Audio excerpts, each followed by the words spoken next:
So Radhe Radhe, good morning, good evening, everyone. Welcome to today's edition of Daily Wisdom from Bhagavad Gita.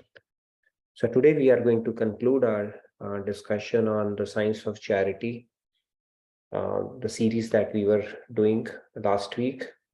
Thursday we had a quiz, so we will touch upon some few things, just wrap up this session with that, conclude that conversation today. So again, a very warm welcome. Let me share my screen and we will get started.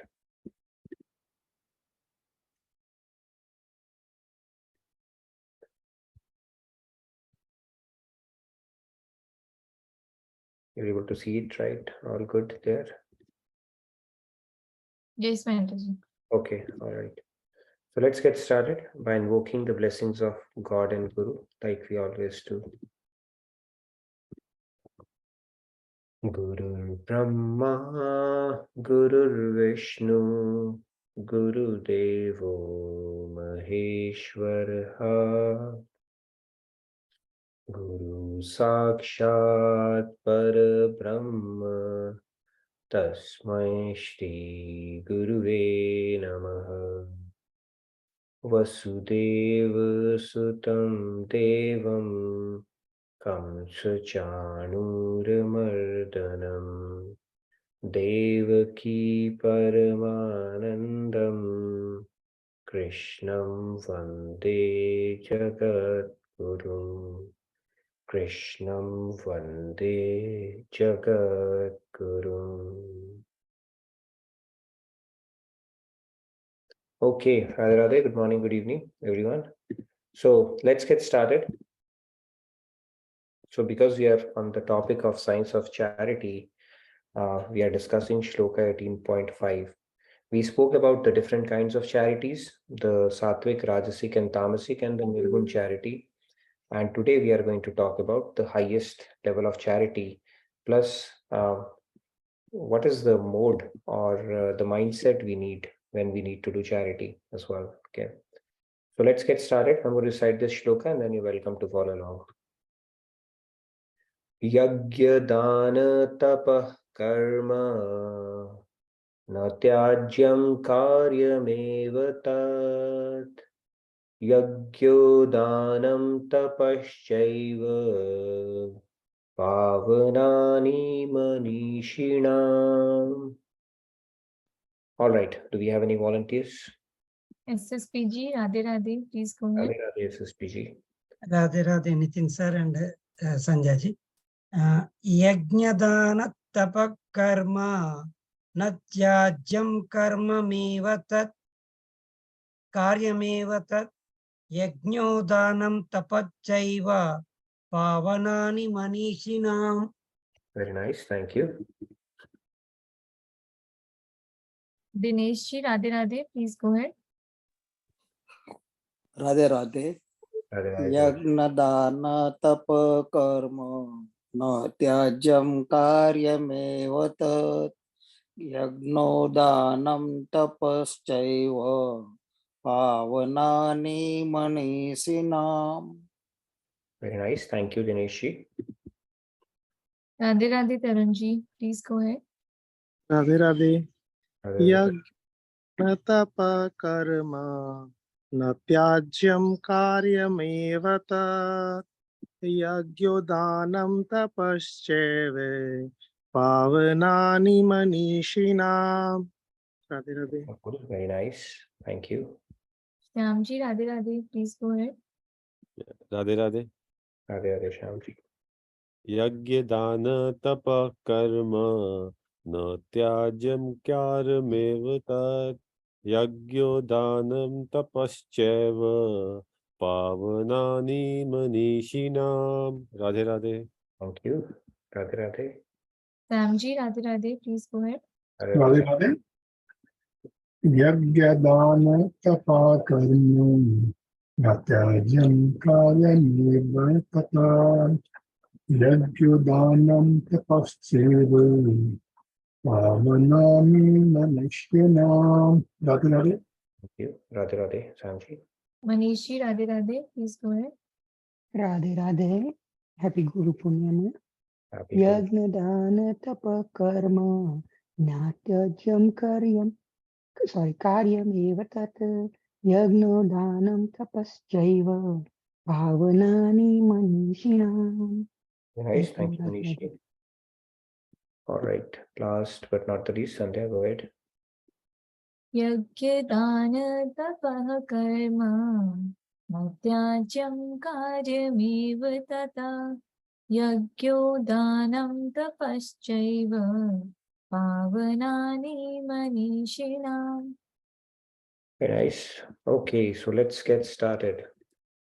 So this shloka, Lord is saying that actions based upon sacrifice, charity, and penance should never be abandoned. They must certainly be performed. Indeed, acts of sacrifice, charity, and penance are purifying even for those who are wise.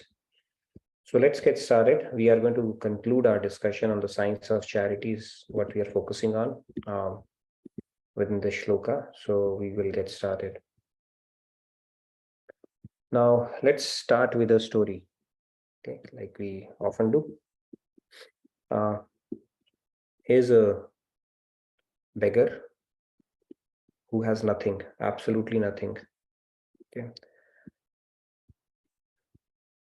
Nothing to do, nothing to earn a livelihood, basically starting from scratch in life. And then here's a billionaire. Okay, billionaire who has all the resources, all the means, more than he can afford, of course. Now the beggar says, I need help. And the billionaire says, okay, I will give you all that you need to make a living. Okay. So this is a conversation going on between beggar and a millionaire. I need help. And he says, okay, I'll give you all that you need to make a living. However, like there are no free lunches in life, billionaire imposes a condition as well. He says, let's make a 90-10 deal. Okay, 90-10 deal in the sense that I'll give you all that you need in life. Just give me 10% of that. Keep 90% for yourself. Okay, you start with nothing. You have no resources, nothing. So this billionaire gives you all that you need with a premise that, or with a precondition, or with an expectation that just give me 10% out of that. I will give you all, I'll give you a footing so that where you can stand on your livelihood and do whatever you want. But give me 10% out of it. So if that was the deal, would you take it or not? Anybody who thinks it's a fair deal? Manishji, Radhe Radhe, please go Other ahead. Manishi? Radhe Radhe, and everyone. We actually have this deal because the beggar is like us and billionaire is God because he's doing everything for us and in return, that's why we have the sounds where 10% give towards towards God causes, Guru's causes, anything Guru causes of God. So he's giving us everything. So I think we have this deal already. Thank you, Radhe Radhe. Thank you, Manishi. Thanks for pointing it out. Yes, Samji? Yes, Now, Sam. and again, like he said, it is a very good deed, but the material minds do not understand that one. The basic thought of this one, Lord, or for that matter, any billionaire, any good person has given you a lot, everything what you need in your life, but you just give them 1/10, 50 of that one. But after we get materialistically greedy, nobody wants to give it, even 1%, 2%. They're going to waste commercial of that. It's a very good deed, but we do not understand. Not at all. Yeah, sorry, I missed that part. So it's a good deal, you said? Oh, I missed it. My communication is okay. Can you hear me? It was breaking a little bit for me at least. So yeah, sorry, go ahead. So what was your gist of your thing that you said it's a good It's a very good deal, but we material people, materially minded people do not understand that one. Got it. God has given us everything. Same way, in case any billionaire or any rich person gives us a deal, we will be skeptical. Even we get it, after we get over a period of time, we get greedy. We don't want to give him the 10%, not even 1%, basically. Very true. So that's essentially the story of our life. Okay, so this is a contract we enter with God. Okay, when we are in mother's womb, right? At most, so even if we otherwise look at it, right, the Gita, when we come here empty-handed, and then God provides us the resources. He gives us, all that we need, and then when we earn, we want to keep the 100% of it. So that is where this whole thing is, that as part of the contract that we have signed for all that is provided to us, and God doesn't need that. He's not like that billionaire who wants to keep his royalty cut. Okay, it's all about, all right, you're earning it, but I want you to earn it with a consciousness, with a sense of gratitude that it doesn't belong to you. Okay, so build that consciousness. Actually, charity goes much beyond 10%. Okay, but then he says at least to begin with, start with that. 1/10 is something you part with it with an understanding that it is being provided to you, not something that you think you have generated all by your. Of course, you put in hard work and stuff like that. Even the abilities to put in that hard work, the skills that have been bestowed to you, they are all provided by God. And Jan Mrityu Labh Hani Yash Apyash. When it comes to Labh Hani, he's actually going to give you the results of your past karmas as well. So the amount of wealth a person ends up earning in his life is pretty much fixed. That is why you see some people, they don't work hard and still hit gold in life. And some people, they continue to work hard and still not able to make the cut. So that part is controlled by God. So amount of wealth you are going to earn, how much stock market money you are going to earn, how much jackpots you're going to hit, how much inheritance you all that is already preordained and fixed. Doesn't mean you'll not go to work hard or work for it, but that part is capped in every life. All right, so this is the deal. That is where the premise of charity we've started off with, right? So let's continue with that. Now we have already spoken about this. Now let's talk about,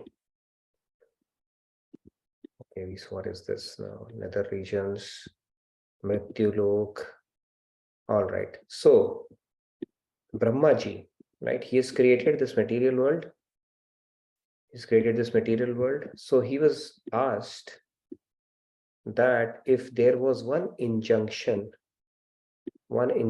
he were to give to both, not both, but all the three aspects of his creation, right? We are in Mrityulok, then we have celestial abodes, upper planets, and then we have the lower planets, the nether regions. So if there was one injunction you would give them, what would that be? Brahmaji is the creator and he's the most intelligent man, right? Because he has done the creation. So the injunction that he gave was to all three, the. Okay, it is not the in English alphabet, right? We know that, no, the, you prefix it, the king, the emperor, the city, not that the. He said the, and then the, and the. That's all he said. So he said, what kind of a discourse was that? One alphabet, the. So these celestial abodes, they, the devatas and even the daityas, they went to their gurus, Shukracharya and Brahaspati ji, to understand what this the means. And Mrityulok also the, what does this the mean? So it was a very profound discourse that Brahmaji gave in a very cryptic word. The. What is that the? So he says that for celestial abodes, it's Dhamma, restraint. The meant for Dhamma. Restraint means that the amount of luxuries they enjoy. See, if you go to some luxurious vacation, your mind is blown away, right? Sitting in that cruise and enjoying that drink in that breeze and all that stuff. That is nothing in compared to what you can enjoy in celestial abodes, with a very perfect body and the kind of luxuries, and it's we can't even imagine that. Okay. So the problem that happens there is absolutely no restraint. They want to enjoy it to the max. We want to enjoy it as well, right? When we go out on a vacation or party or something like that. There the limit of enjoyment is multifolds than what we can even expect here, right? Even the bodies that they are endowed with are very different. right? If a Devi or a Devata were to come here in our city, the aroma that emanates from their body, that itself will make us faint. Okay, nobody has made a perfume like that on Mrityulok so far. So that is the level of enjoyments they can have, or the possibilities of enjoyment in celestial abodes. That is why people are very fascinated. We have to go to Swarglok, but if a devotee says, I'm going to reject that as well, because it is a bhogyoni, and after bhog, you are back to 8.4 million species. So just imagine you are Indra, king of celestial abodes, and then you have to become an ant or a pig. That is possible too. So the instruction for them is Dhamma, restrain your senses, because your ability and the potential to enjoy is limitless there. So just restrain yourself. Okay, that was the injunction for them. What was the injunction for nether regions? Daya, mercy. Be kind. Why? Because people in these nether regions, they would even kill each other for entertainment. So just imagine if we, for some reason, end up in Naraklok. It's not a nice place at all, right? People kill each other just for the sake of entertainment. So there is absolutely no sense of mercy there at all. So Brahmaji said the injunction for you guys is to have daya, mercy. Okay, so that was the key nugget for them. And when it comes to Mrityulok, which is where we are, what is the key injunction? The dan, charity, to charity. That is the significance, okay, of charity. Why? Because in Mrityulok, people are attached to money. That is the secret stash for majority. It is very difficult for people to part with their money, okay, for whatever reason. So the key injunction for Mrityulok by Brahmaji, who is Brahmaji, who has created all the lokas, and he understands the psychology of the creatures in each loka.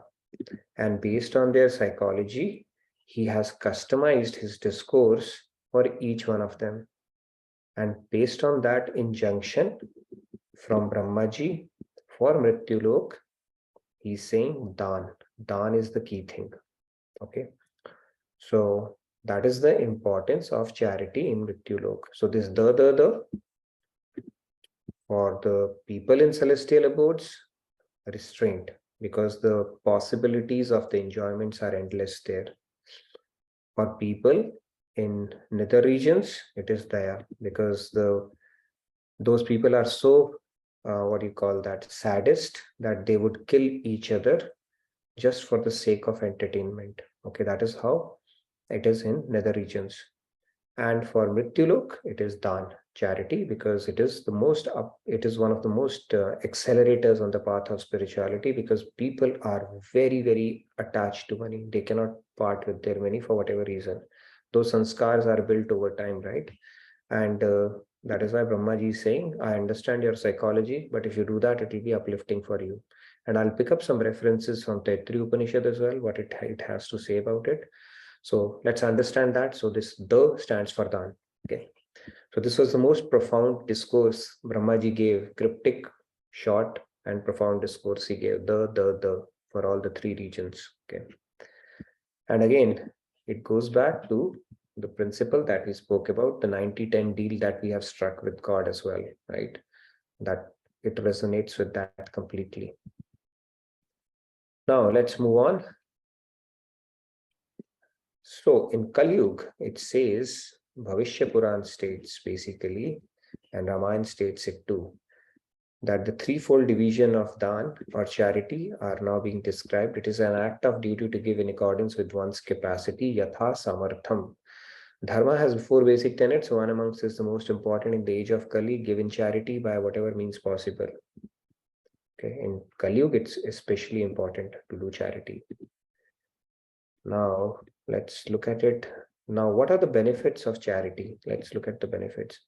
See, this is one of those acts where it is more beneficial for the giver than the recipient.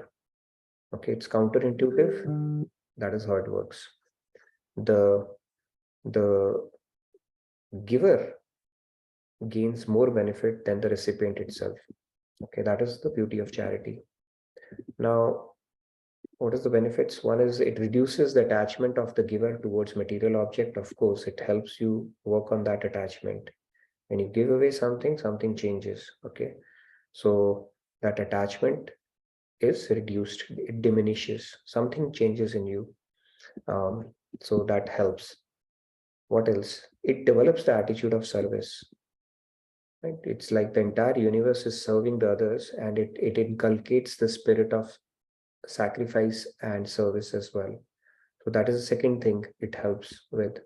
And the third is it expands the heart and fosters the sentiment of compassion for others. So now you're expanding your bubble as well. You're working on your antakaran and compassion for others. It's like, okay, too much to one who's to whom much is given, more is expected as well. So if God has endowed with us with more than what we truly need, it's always good to share it as opposed to hoarding it, because eventually it will be snatched away. Nobody can take anything along with them, right? So there are multifold benefits of charity. These are just some of those. Now let's move on. Now in 18.62, there are 6 aspects of surrender. I think for those of you, you've been attending sessions regularly, you would have gone through that. We will revisit this concept again. There are 6 aspects of surrender, right? So to desire only in accordance with desire of God, not to desire against the desire of God, to have firm faith, God is protecting us. By the way, these are the 6 principles of surrender. When we talk about surrender, these are the 6 principles. We'll get into those details in some other session, but let's for now continue. To maintain an attitude of gratitude towards God is the 4th principle. The 5th one is to see everything we possess as belonging to God. 6th one is to give up the pride of having surrendered. So if you look at it, this charity is actually aligning to the principle number 5, to see everything as we possess as belonging to God. Because now we don't have a sense of proprietorship over things that we have. It's like it belongs to you. I'm just a trustee. Okay, so that again maps to the principle of surrender as well. So Shivaji's story is there, right? Maharaja Shivaji's story is there.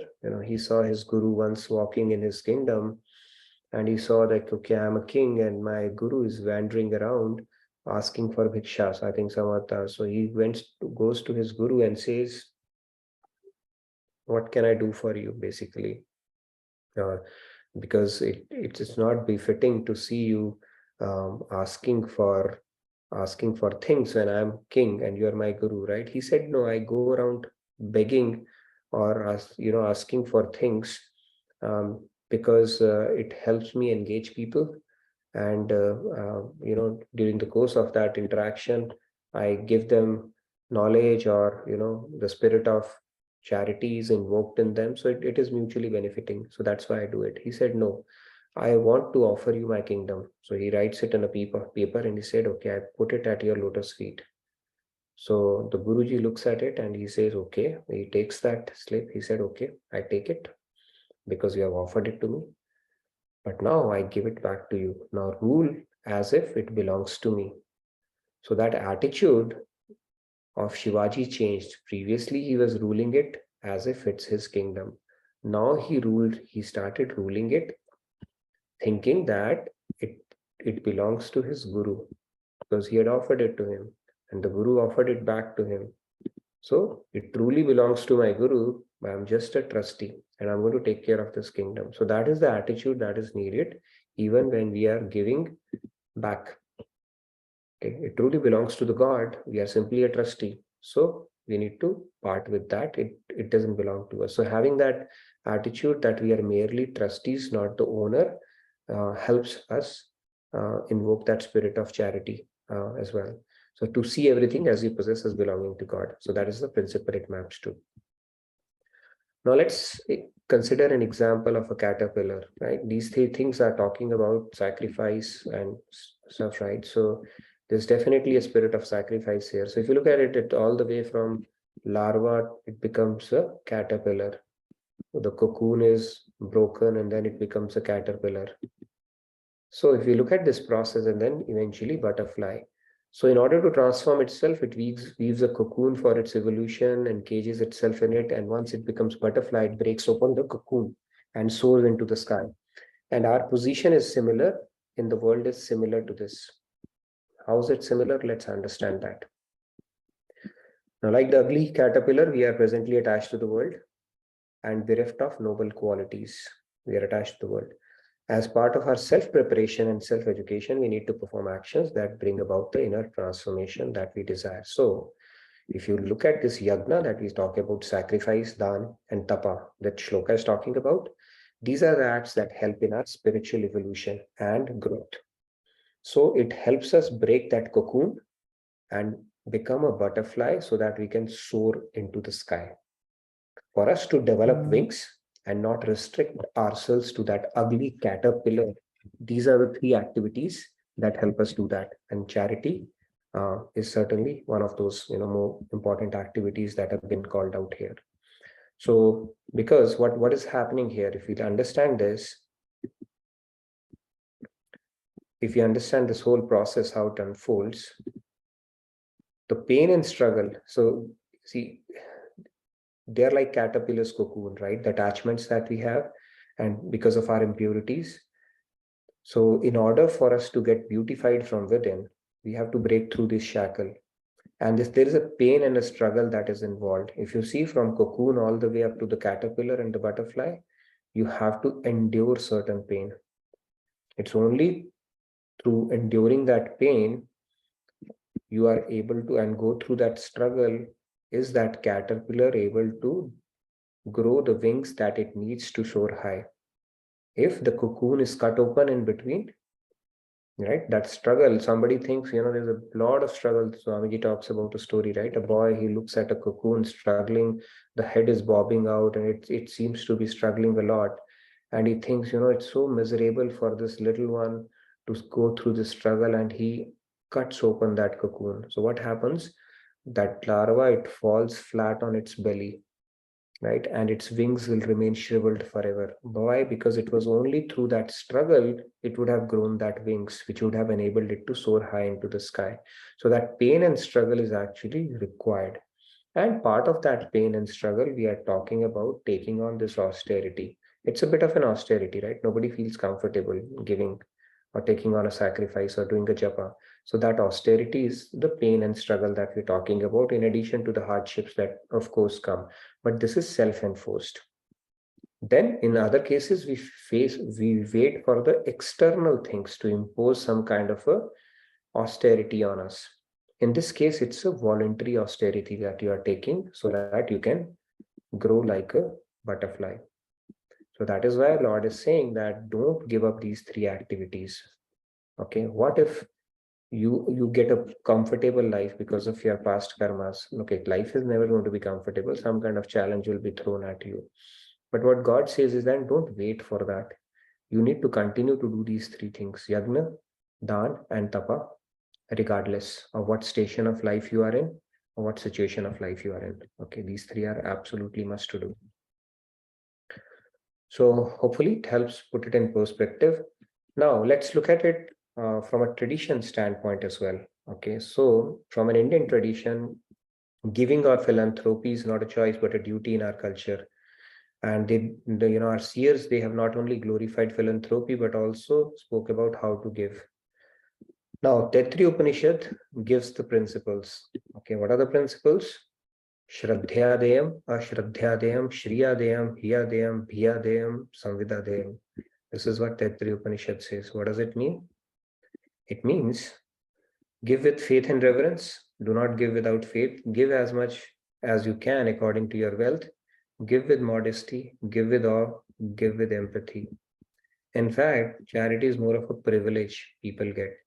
It's not an act, it's more a privilege that gets. So not everybody gets it. So it should be done out of a sense of privilege and an opportunity, then with a sense of obligation. That is how it's meant to be. Now, this is from Taittiriya Upanishad. Maharaj Ji has given a more interesting definition around it. Okay, so if you look at it, you need to look at charity as something as future proofing from poverty. Yatha samarthya we have to do. It's a future proofing from poverty that we are doing. So we are only doing it for ourselves. God doesn't need anything. This is how it works, right? So what he says is, do charity if you have faith. Okay, if you believe that it's important, do it. Of course, you have to do it. Then you do it, even if you are bereft of faith. God will plant that faith in you in due course of time. Or do it with a sense of shame, seeing others do it. It can happen, right? Okay, others are doing, I'm not doing it. Even if it that, do it that way as well. And then the fourth, he says, do charity with a sense of fear of being born in next human. So whatever motivates you, just do it. That is the importance, right? It goes back to the injunction of Brahmaji, the. It goes back to the, that 1/10 rule that we spoke about. It goes back to Bhavishya Puran, which says the in Kalyug, you have to do that regardless. So all these factors, they converge together. Now, having said that, I would say the biggest charity, what is the biggest charity? We spoke about 3 kinds of charities.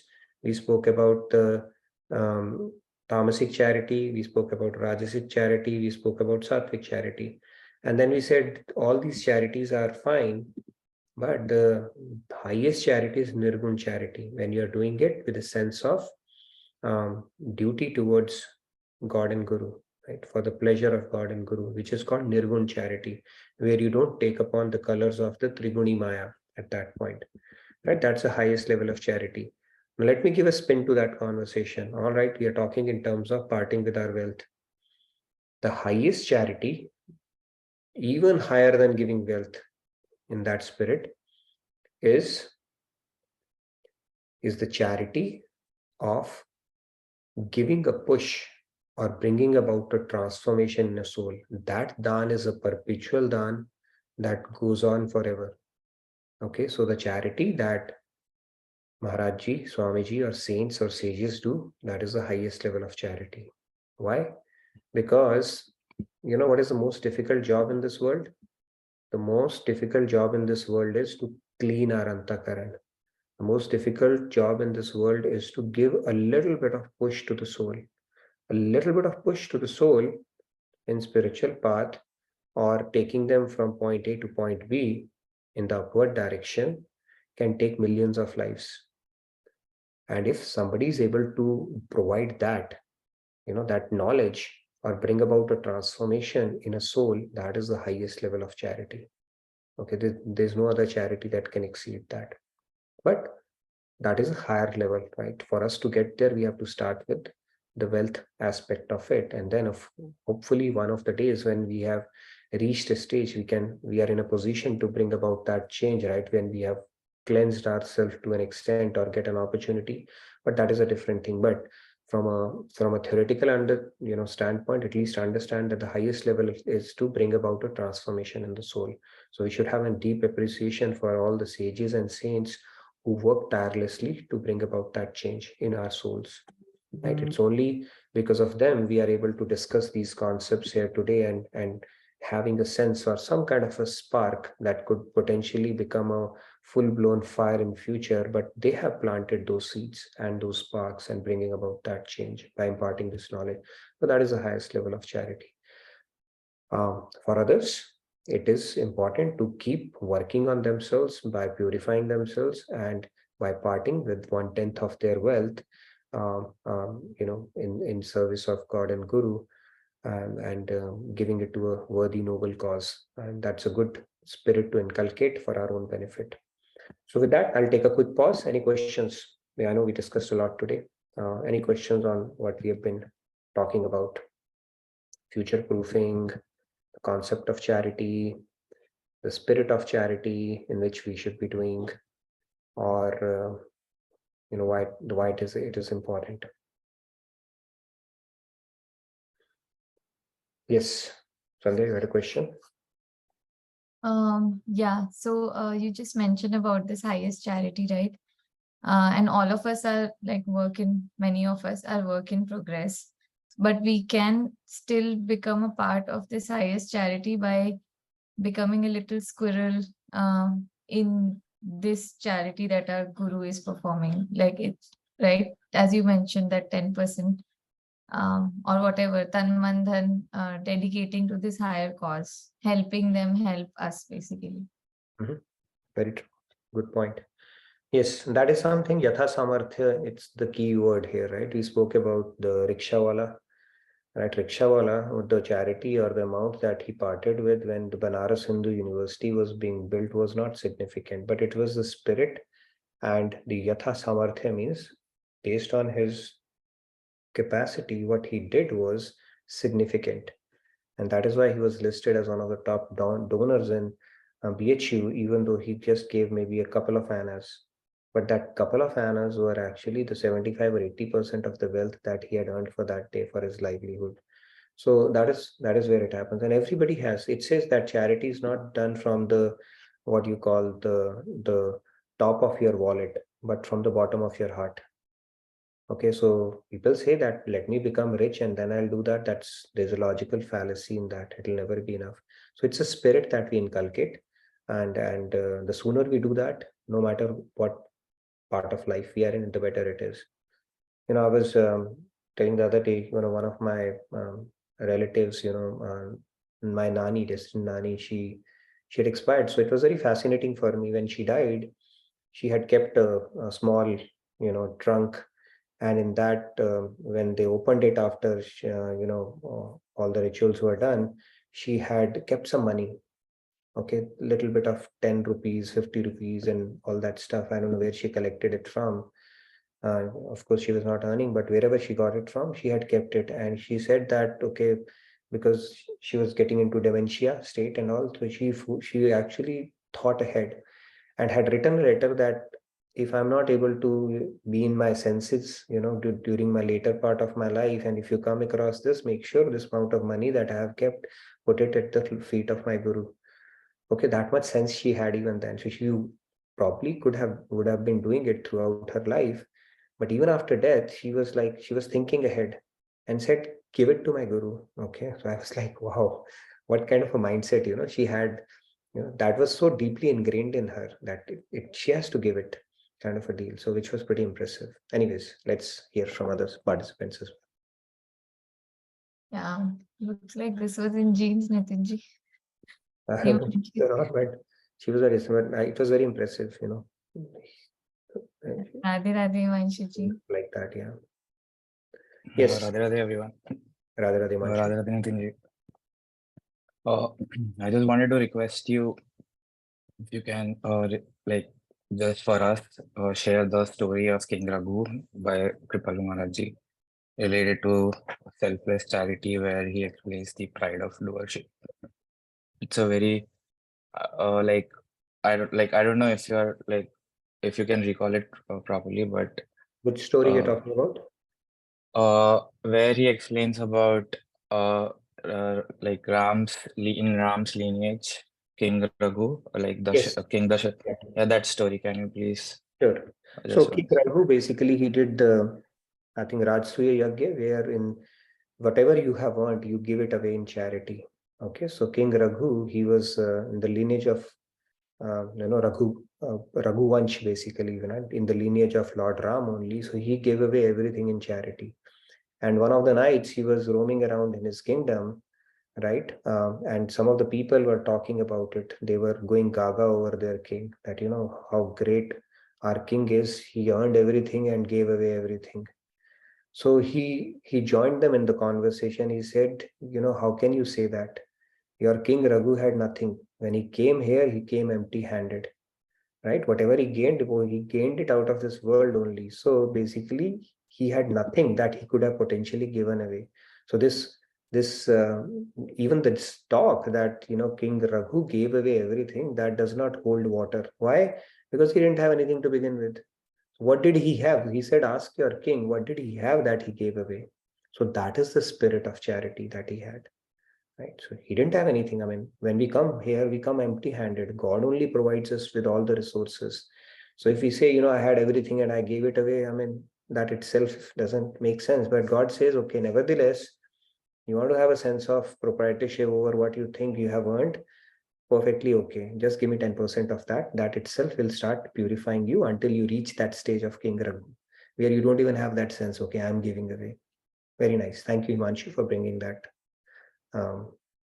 Thank you. story. Um, By the we- way, great Alexander also, he was not a big giver or a charity one, but it puts it in perspective. So people, when they date a part of their life or when they are about to exit from this world, they have certain realizations.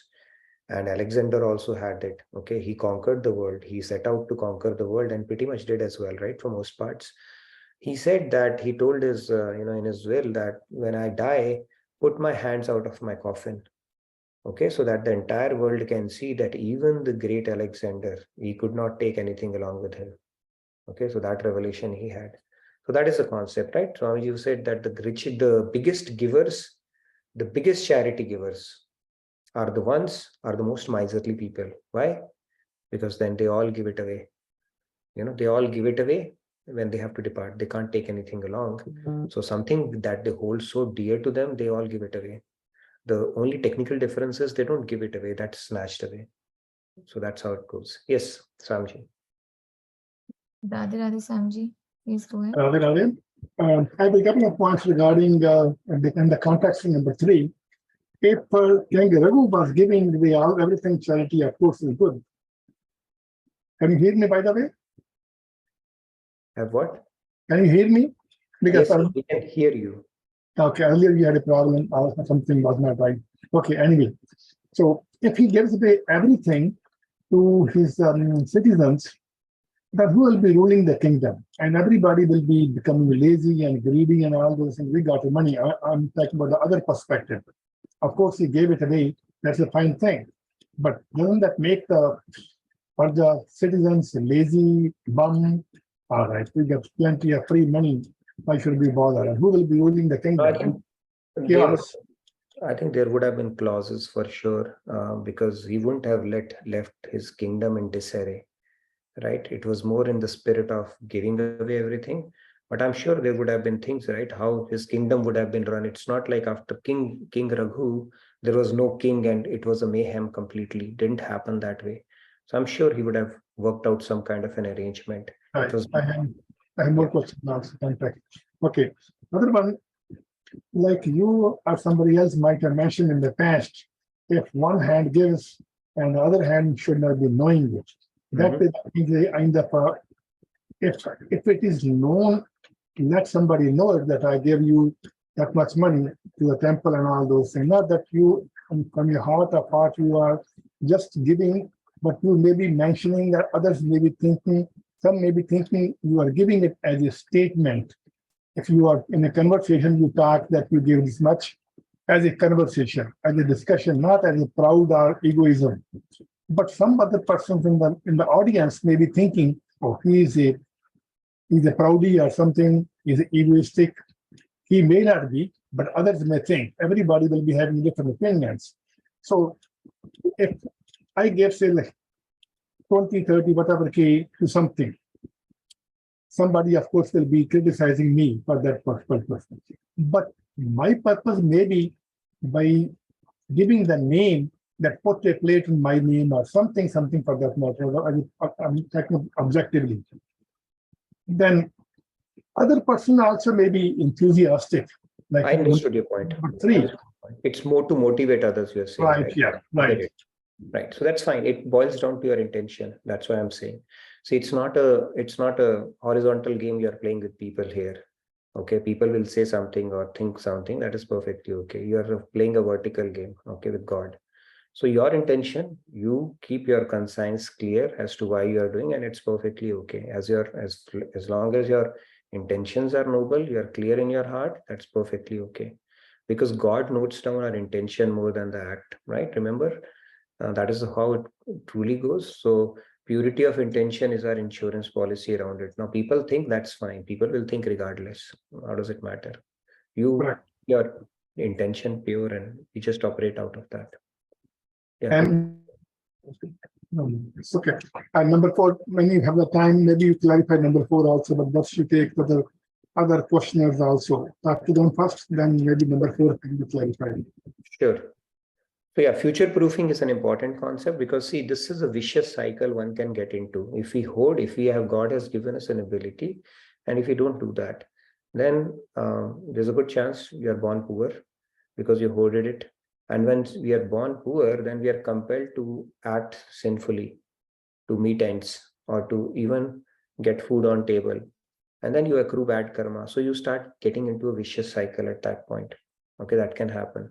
So all the billionaires, trillionaires that we see, okay, if they don't give it back to the society in whatever form or manner they can, it's a very risky proposition, right? In that sense, because they have gotten fruit of their past lives, but that is not for their consumption alone. That is the principle of this universe. Okay, yes, let's take some more hands. There's a question in the chat as well. How should someone who has faced financial challenges think? I mean, the person is not in a position to even give 10% in charity. Yeah, we have to see, I think charity also has rules. You have to take care of your food, living, and stuff like that as well. But it's more a spirit that you invoke. Yeah, right. Nobody becomes poor by parting at least a part of it. So it becomes a part of a mindset and our insecurity at that point, ongoing insecurity. Let's tackle it by putting faith in God and see where it takes us. Right? That 10% is not going to take care of that. Even if it's not, I mean, at least start somewhere. That is what our scriptures say. And one thing will lead to another, and another will lead to another.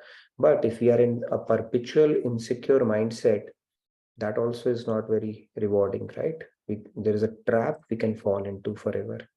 So we need to work on it whenever the opportunity presents itself, even if it's little less, that's perfectly okay. But something is better than nothing, right? Maybe it's a God's test to check it out. How much ashray do we have? And I've seen people who have gone through such hardships and they say, I don't know what happened.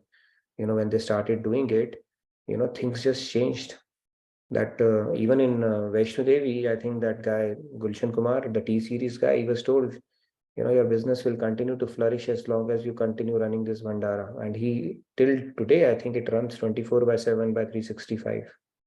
So people, when they start doing it, even though they would have gone through a lot of financials, they understand the benefits that they get out of it. It's not out of greed that you do, but you just understand the principle and see it unfold in front of you. So something is better than nothing. We have to start somewhere, no matter which station of life we are in.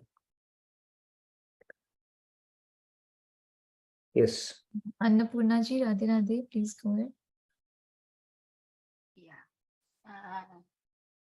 Yeah. Can you listen to me? Yes. Annapurna ji. Okay. I was just confused.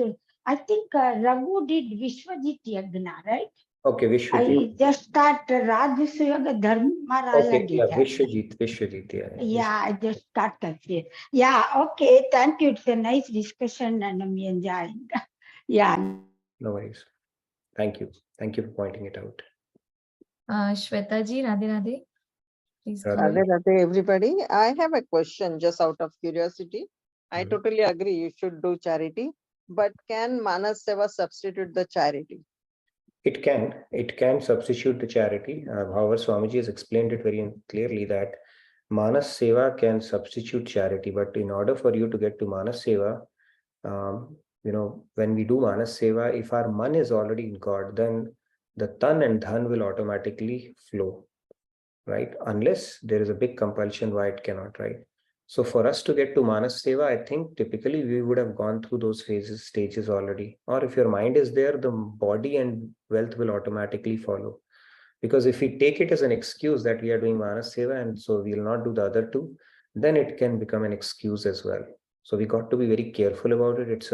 It's an introspective thing for each individual more than anything else. Because so are you saying it is excuse. I'm sorry, go ahead. So people can give excuse around that as well. I'm doing Manas Seva, so I don't need to do the other two. Okay. But typically, okay, so is it a sequential thing, Nitin bhai? Not necessarily a sequential thing, but it's like, okay, if you're doing Manas Seva, I think the other two will automatically follow, right? It's when you love somebody, you would like to propel yourself into action and do something about it, right? If I love my kid, I will not continue just thinking about it. I will do something about it as well, right? I'll walk up, hug him, embrace him, buy him a gift, do something about it. But typically the other two follow as well. But if we have transcended to a level where the other two are taken care of and the person is not in front of you, then you can continue to do Manas Seva. And Manas Seva is like pretty advanced concept. We can continue to do that. Let's say we want to give $1 billion har to our Krishna. We can't afford it. We can do it to Manas Seva. Krishna will give us credit for that.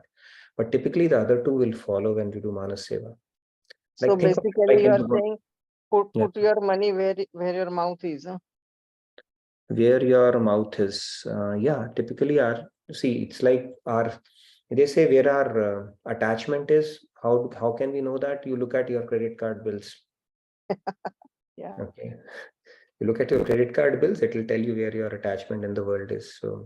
So basically, like you showed in one of your slides, you have to do, charity at the lotus feet of your guru, and in the process, it detaches you from the material things.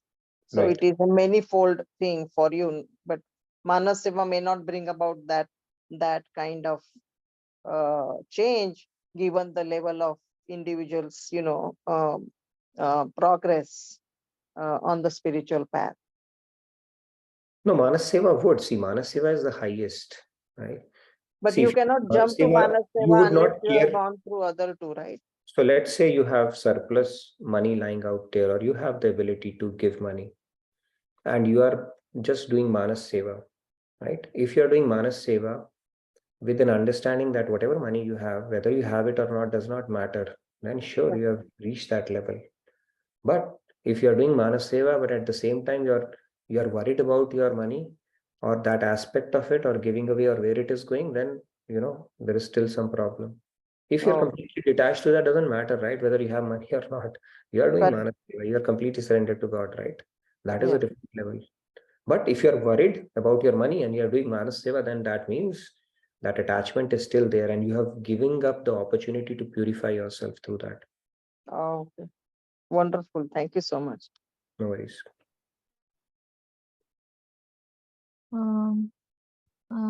Vikas, Radhe, go ahead. Radhe Radhe Vikas. Radhe Radhe, sir, from the East Coast. Sorry, West Coast. No worries. Coast to coast. Sir, I have a doubt. Sir, you are talking about this is a charity question in the term of the Krishna Bhagwan, or like in Bhagavad Gita we are studying. So, but sir, I have a doubt. In sir, Punjab religion, back then in the Gurudwara, we saw a lot of charity. And then as compared to the Hindu religion, as we are going in the Mathura or Vrindavan, we don't see that kind of charity. And then we see in the Muslim religion, we see very little charity. So what is the, so I didn't get the charity part on this. The traditions, we can't, paint them with a broad brush. It boils down to an individual. But yeah, I mean, we do see, like in Sikhism, we hardly see any beggars, right? So they've imbibed that spirit of charity, of Nishkam Seva and stuff like that. So we should take inspiration from it. Even the other day, we were talking about other religions, other traditions, right? How organized they are when it comes to charity. They have thought through this process completely, and they have accepted it as part of their life. In Hinduism, we are lagging behind a little bit for sure on that aspect, because it has to. Sir, our is also holy book is that we are studying now, but their holy book is also that they are studying, but they don't have we don't have a much practice of the charity as compared to they have. It boils down to In Punjab, sir, when we go there, they do a lot of charity, as we see in the Gurudwara. They are doing day and nights. But in our religion, we don't see that much of charity or that much of working toward the ground level of the people. Understood your question. It boils down to an individual. When we get exposure to the knowledge, we do our bit, right? We cannot think about everybody else in our tradition and all. We just think on ourselves. What do we do once we get exposure to this knowledge? And collectively, hopefully everybody would do that, right? For them, they have formed a critical mass because more people have understood it, and they've started understanding the benefits, spiritual benefits that they get out of it. And then, when we start understanding this principle, Bhagavad Gita is accessible to everyone, right? And this knowledge is available. How many of us actually get to read it? right? It's all boils down to an individual. So we cannot say that just because we have this knowledge, every one of us should be doing that. Knowledge is there, but we need to get to that point, understand it, and implement it. So it's an individual's journey. And collectively, if more people are doing it, then we say this tradition is doing it, right? But in Sanatan Dharam, we all have flexibility, right? And that flexibility is a two-edged sword that gives you a freedom, basically, rather than being imposed on you, right? If in other traditions, it is good to impose to begin with, so that you get into a discipline. But in Sanatan Dharam, you have flexibility, and that gives you, it works both ways. Nothing is imposed, but at the same time, it is imperative on you to figure out and then do it yourself. So that is how it is. But yeah, knowledge is there, concepts are there. It's up to us to understand those and then start aligning to those principles. Okay, any more questions? We are moving towards our devotional segment. 5 more minutes we have, so maybe we can take 1 or 2 more. Any other things on chat or otherwise? Announcements? Sure, yeah, let's make the announcement and we can take Samji had something else as well. Yes. So we have Guru Purnima celebrations going on. Happy Guru Purnima to all of you. In India, I think it is today, and tomorrow it will be here in US. And we will have Swamiji coming here to Radha Krishna temple for grand Guru Purnima celebration. So that will be also broadcasted online. So people can attend that from both in person and virtually. And immediately after Guru Purnima celebrations, from 4th to 10th, we have the family camp and spiritual retreat, which is the annual event of Radha Krishna temple. That can also be attended both virtually as well as in person. I have shared the details, so please check that out and register yourself and relish the bliss of Bhakti Shatak. So that is going to be beautiful. I'm really looking forward to it. Nitinji, you can add more to it.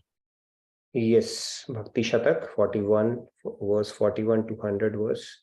It will be covered. And Bhakti Shatak, like we know, right? It is the, what do you call that, encapsulation of the entire scriptures. Okay, so you don't have to read all the scriptures, especially if you are one who always wanted to understand the essence of our scriptures. Bhakti Shatak is the place to go, and it is the Mansarovar of Brajaras. So it's going to be really exciting. So check it out and simply register for it if you cannot make it. Okay, you don't want to miss out on this wisdom and the nectar of knowledge that is going to pour over the next 1 week. All right, thank you for bringing that out. Last thing is feedback tracker.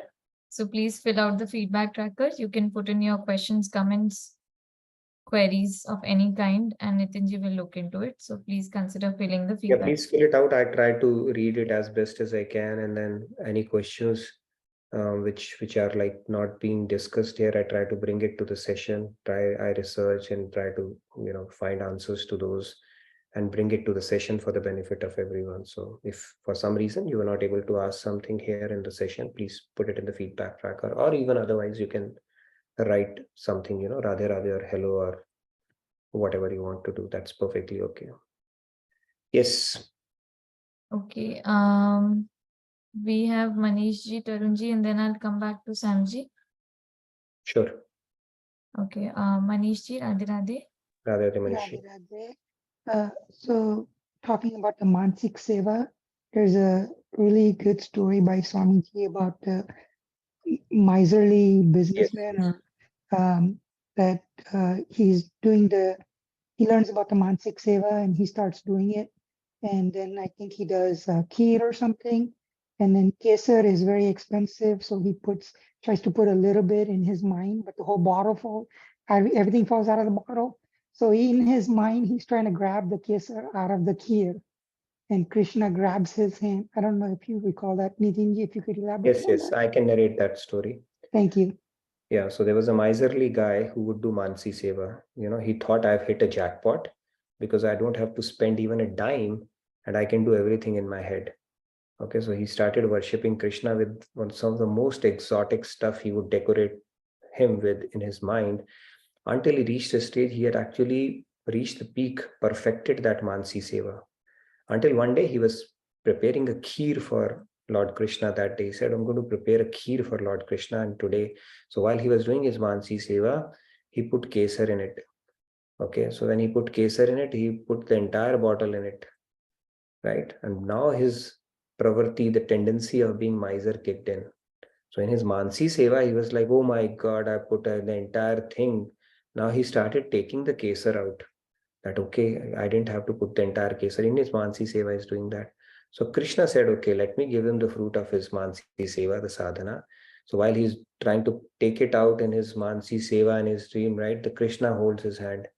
He said, Kanjus Makhi Juice, first of all, you're doing it in your mind. Still, you're worried about this kesar. So nevertheless, the point here was Krishna gave him his darshan. Our tendencies kick in, but you do get the benefit of Mansi Seva, right? Even if you're doing it in your mind, God is noting it down and giving you credit for that. So that is how it works. So thank you, Manishi, for bringing that out. And thank you, Mansh. You guys bring out the things that I should be talking about. But yeah, good references.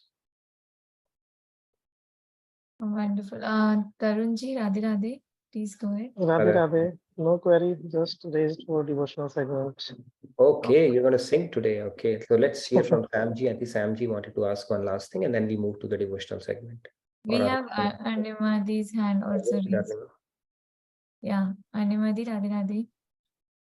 Yeah, I'm also waiting for devotional segment. I just want to share something. Okay, wonderful. Okay, Samji. Samji.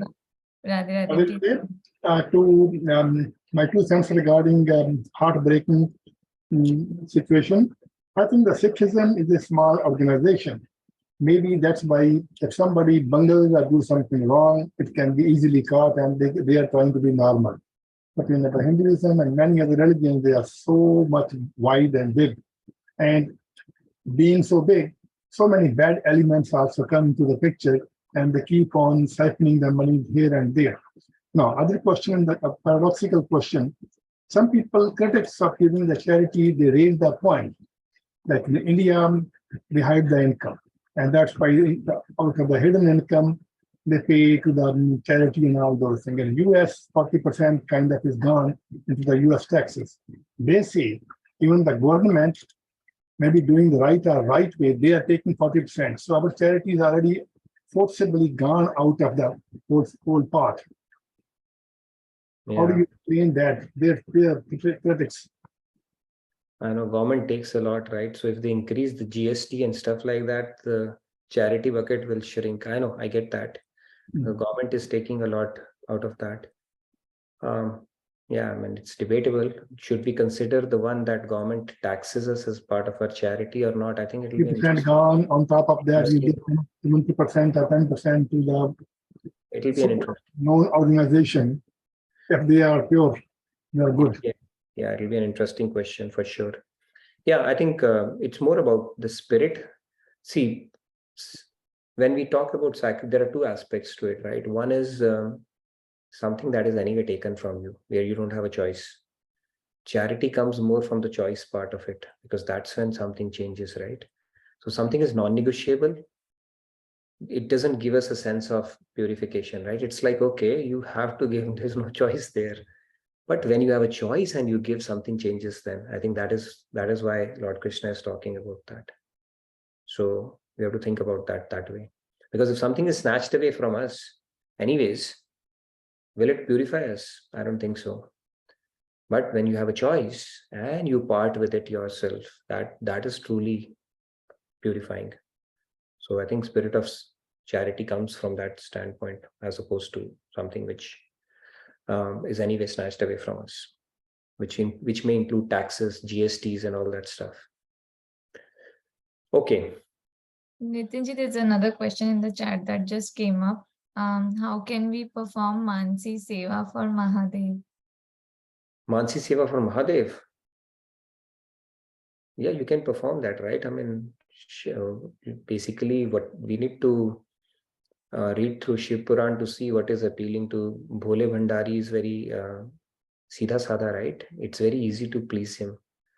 So I think with Bel Patra and for the wish that he had devoured, if you put water and milk on him, or to simply humbly worship him, that I want your darshan, he can be pleased, right? They say that Shiv Bhagwan is the easiest one to please, right? and easiest one to get Vardhan from as well. So you just need to have devotional sentiments for him, and I think he's the easiest one to please, right? Lord Shiv, in that sense. I mean, he gives so many Vardhans, and then Vishnu has to come and do the cleanup job, you know that, right? But yeah, Bhole Bhandari is very, very easy to please. So you just need a devotional heart, and he'll be more than happy to come and, you know, grant you the wish that you have, including his darshan for that matter.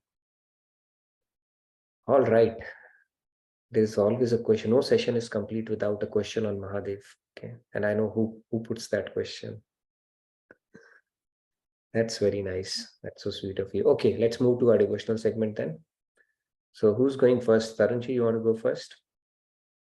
Radhe Radhe Tarunji. Yes. Yes, Radhe Radhe.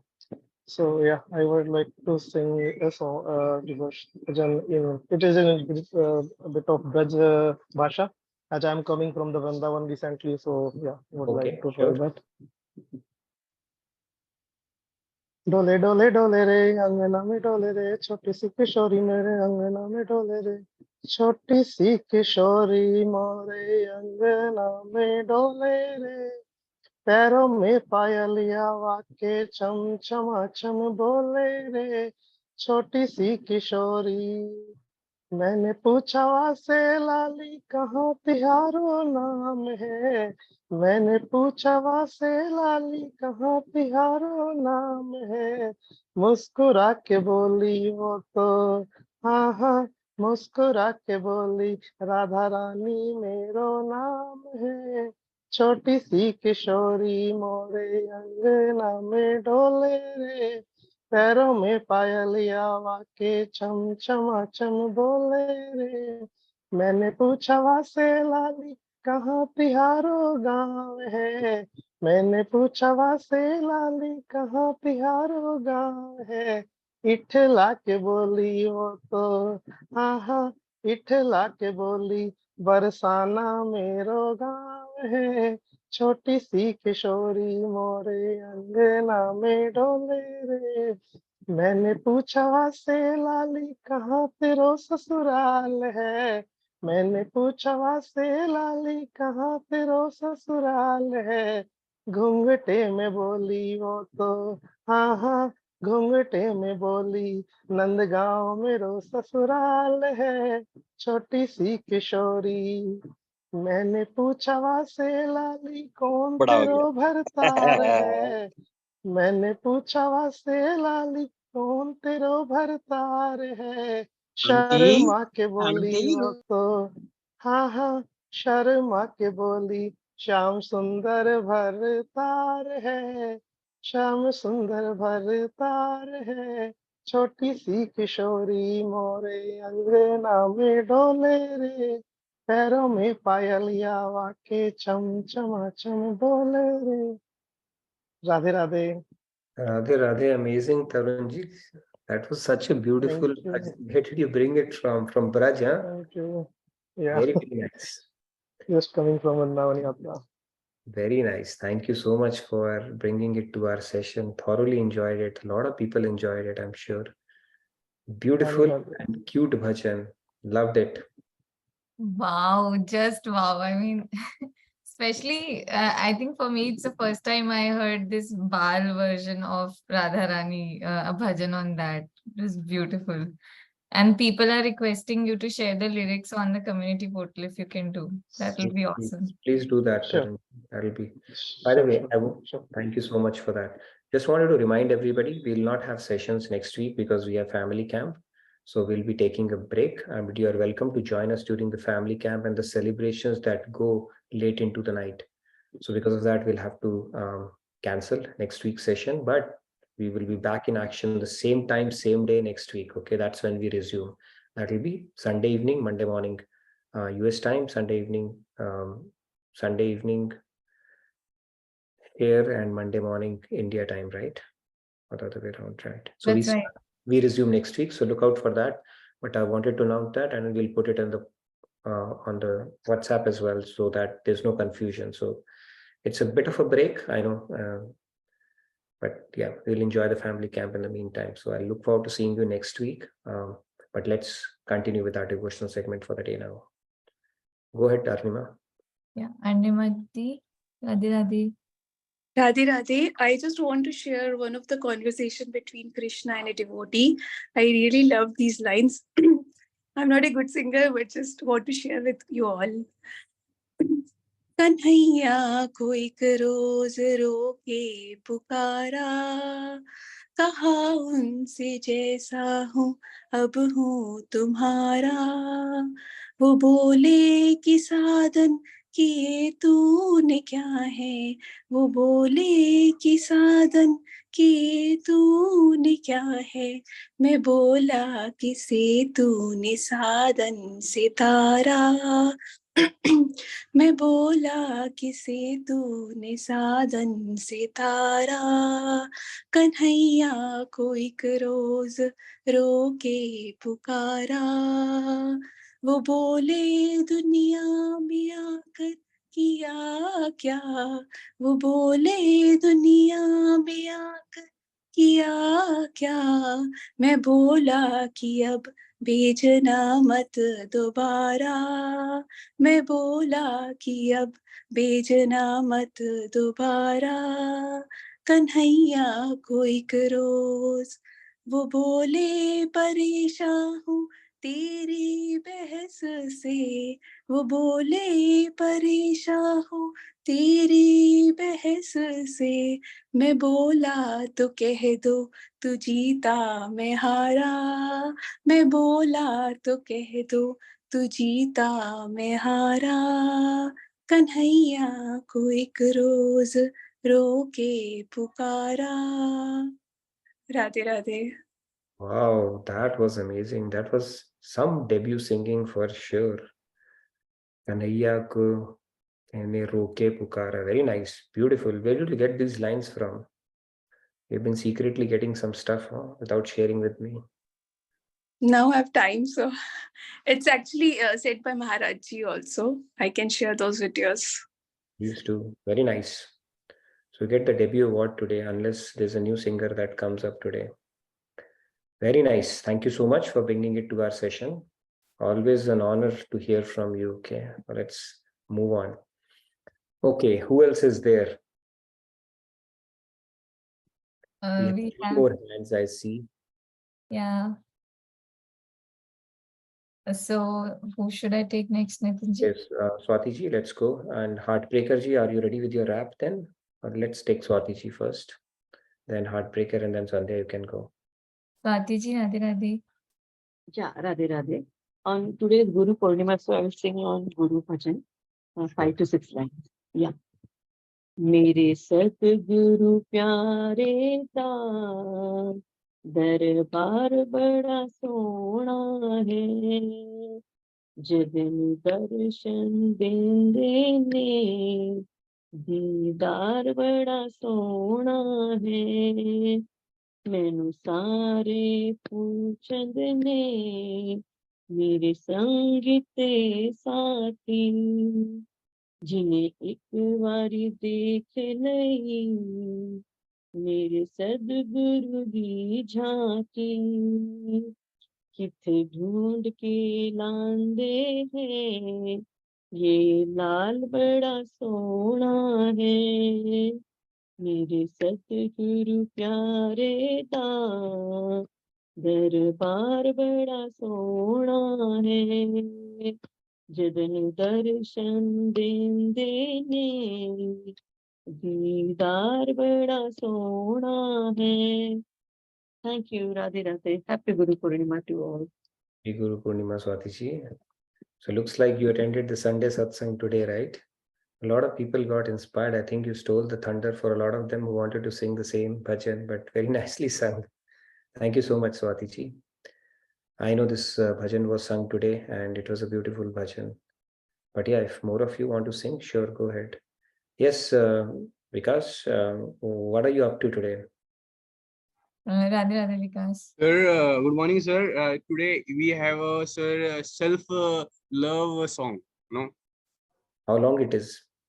Self-love song is like about getting up every day in the morning and fight with the anxiety, depression, all kind of stuff. How Not long with is the Radhe, how long not is the with the. song? How long is the song? Is what I'm asking. It's very short, sir. Like it's like wait a second. I will have some words to you, some small words. No. Have Go you ahead. listened, sir? Gali, Let's do Gali that. Boy? Let's do that. Let's get started. Let's do that quickly. Yeah. Wait a second. Where is my window screen? Wait a second. And if somebody else has a Guru Bhajan as well, they can prepare and be ready. Arun, you wanted? Oh, Arun is singing. That's nice. Okay. Sir, have you listened? ये अपना time आएगा. In Gali Boy, sir. Go ahead. Yeah, this is a ditto same, sir. Go ahead. Sir, starting. Yeah. Good. कौन बोला मुझसे ना हो पाएगा, अपना टाइम आएगा, उठ जा अपनी राख से तू, उठ जा तलाश में परवाने की आसमां पे सर उठाएगा, आएगा अपना टाइम आएगा, मेरे जैसे शाना लाला तुझे आएगा, ये सब दुआ का ज्वाला मेरी बेड़िया पिघलाएगा, जितना तूने बोया है तो नहीं तो खाएगा, मेरा ऐसा ख्वाब जो डर को भी सताएगा, मेरे जिंदे मेरे ख्वाब अब कैसे तू दफनाएगा, अब हौसले से जीने दे, अब खौफ नहीं सीने में, हर रास्ते को चीरेंगे हम, कामयाबी चेनेंगे, सब कुछ मेरा पसीने से, मतलब अब सब जीने से, क्यों अपना टाइम आएगा, तू नंगा ही तो आया है, क्या घंटा लेकर जाएगा, किसी का हाथ नहीं था सर पे, मैं यहाँ पर खुद की आया मैंने मेहनत से, मैं जितनी ताकत किस्मत में नहीं है उतनी रहमत में है, फिर भी ये लड़का सहमत नहीं है, क्योंकि हैरत नहीं है, जरूरत नहीं है यहाँ मर्जी की और जरूरत की, ताकत की और आफत की, हिमाकत की, इबादत की, अदालत की, चाहत की, मोहब्बत की, अमानत की, जितने की अब आदत की, ये शोहरत की, लालच नहीं है, तेरे भाई जैसा कोई हाड़ ही नहीं है, अब हरकत नहीं बरकत दी है, क्योंकि अपना टाइम आएगा, कल नंगा ही तो आया, क्या घंटा लेके जाएगा, अपना टाइम आएगा. Very nice. Thank you, sir. अपना टाइम आ गया, I think. So that is why we're reading Bhagavad Gita now. अपना टाइम आ चुका है now. Very nice. Okay. All right. That was a kind of a very interesting wrap spin to our discussion, to our devotional segment. So thank you, Vikas. Let's move on to Arun then. Yeah. Radhe Radhe. Just like few lines, about 3-4 lines actually. Atma Rama. Can you hear me? Yes. Okay. Atma Rama Ananda Ramana. Atma Rama Ananda Ramana. Achyuta Keshava Hari Narayana. Atma Rama Ananda Ramana. Achyuta Keshava Hari Narayana. Bhava Bhaya Harana Vandita Charana. Bhava Bhaya Harana Vandita Charana. Raghukula Bhushan Rajiva Lochana. Raghukula Bhushan Rajiva Lochana. Atma Rama Ananda Ramana. Atma Rama Ananda Ramana. Adi Narayana Ananta Shayana. Atma Rama Ananda Ramana. That's it. Very nice. Thank you so much, Arun. No Wonderful singing and a beautiful bhajan as well. Thank you. All right. So with that, do we have anybody else? Or okay, I see Vandana ji. Vandana ji, please go ahead. Yes, Vandana ji. Yeah. This is not a bhajan. Just on the occasion of Guru Purnima, want to thank Nitin ji कि आप हमारा interest बनाए रखते हो प्रभु भक्ति में, गुरु भक्ति में. So thank you for that, to re-establish this faith के है. So thank you for all your seva and all. Thank you. My pleasure, Vandana ji. I think the credit goes to you for being regular on the sessions, and for all of us who are regular, I think we're able to reap the benefit of it and maintain that momentum. So a lot of credit goes to you. I must say that for that. I'm doing my seva, but if it's all because of all of you who turn up every day and give me 60 minutes of your day, that we enjoy this collective vibe every day. So thank you. I should say thank you to you for that. Okay, I'm going to sing 2 lines now, and then Sandhya, you can sing that. Okay, on Guru. Now, 2 lines. Okay, that one of my very touching bhajans that we had. I think yesterday we did that as well, right? Anath Dinanatham Kripalu me smarami Sadgurum Sadgurum Jagadgurum Namami Sadgurum Madgurum Jagadgurum Namami Anath Dinanatham Kripalu me smarami Sadgurum Madgurum Jagadgurum Namami Sadgurum Madgurum Jagadgurum Namami. All right. Okay. Sandhya, you wanted to go sing something as well? Something, yeah, first of all, wonderful. It was great to hear it again today. And it's the same thing that Swati ji sang that I had also prepared, but I still wanted to go ahead and sing if it's okay. Sure. Okay.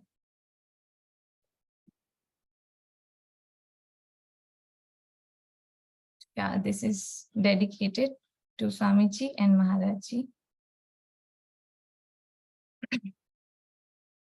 मेरे सतगुरु प्यारे दा दरबार बड़ा सोना है मेरे सतगुरु प्यारे दा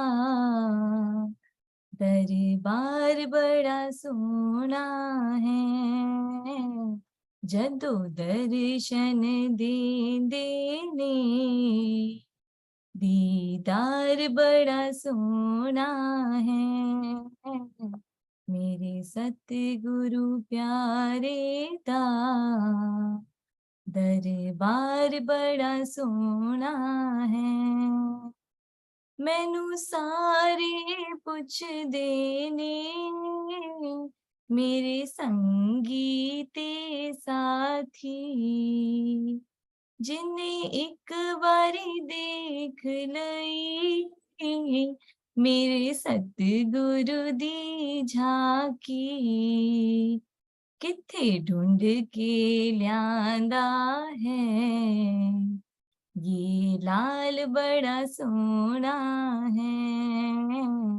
मेरे सतगुरु प्यारे दा दरबार बड़ा सोना है ये मान सरोवर है एथे मोती मिलदे ने दुनिया के बुझे हुए दिल एथे आके मिलदे ने ये घाटे दा सौदा नहीं व्यापार बड़ा सोना है व्यापार बड़ा सोना है उपकार बड़ा सोना है मेरे सतगुरु प्यारे दा दरबार बड़ा सोना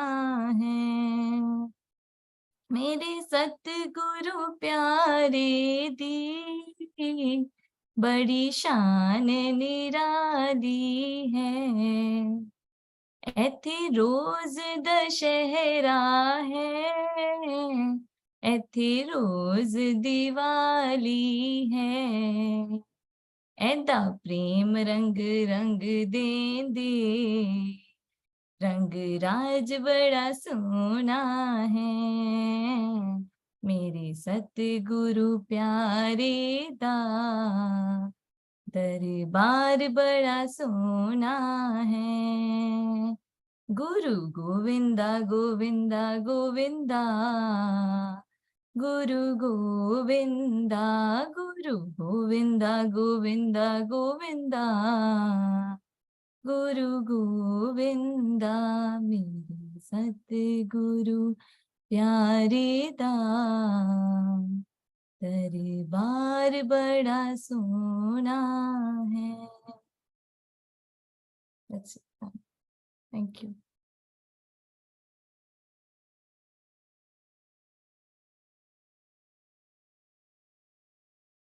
One for Guru Purnima. It's a beautiful bhajan. And the energy that we felt today, you were able to replicate that here. So thank you so much for that. All right. With that, yes, Manishi, you wanted to add something as well? Yes, Manishi, Radhe Radhe. Radhe Radhe. Beautiful, Sanjayji. Yeah, I just want to sing this few lines, this Guru Bhajan that I like. Real quick, yeah. Yeah. Gurudev meri naiya, us par laga dena. Gurudev meri naiya, us par laga dena. Maharaj meri naiya, us par laga dena. अब तक तो निभाया है, आगे भी निभा लेना. अब तक तो निभाया है, आगे भी निभा लेना. दल बल के माया गे रे जो मुझे आकर तुम देखते ना रहना, आके बचा लेना. गुरुदेव मेरी नैया उस पार लगा देना. Thank you, Radhe Radhe. Beautiful bhajan. There's a little bit more lines, but that's just one song. Thank you, Radhe Radhe. Thank you so much, Manishi. Very nice. So I think we had a pretty good devotional segment for the auspicious occasion of Guru Purnima. Beautiful bhajans. Let's again take a pause and reflect on how rare it is to get a guru, right? And what kind of association we are forming with the guru, right? It is an association that goes on across lifetimes, right? Guru does not leave your hand until you complete your journey. So it's a beautiful association that you form, and we need to consider ourselves extremely fortunate to have a guru in our life by God's grace, and should strive and make a vow to make the most of it. So again, thank you again for your enthusiastic participation. I look forward to seeing you next week. Have a blessed day and a great rest of your week ahead. I look forward to seeing you in person or virtually during the family camp. So although the session is going to take place next week, but we'll be each other in spirit pretty much every day. Okay, so thank you everybody again, and have a good rest of your week and day. Thank you so much, Nitinji, for this wonderful concluding message on the occasion of Guru Purnima. And happy Guru Purnima to all of you. Radhe Radhe. See you all in the family camp and Guru Purnima celebrations tomorrow. Radhe Radhe, everyone. Thank you.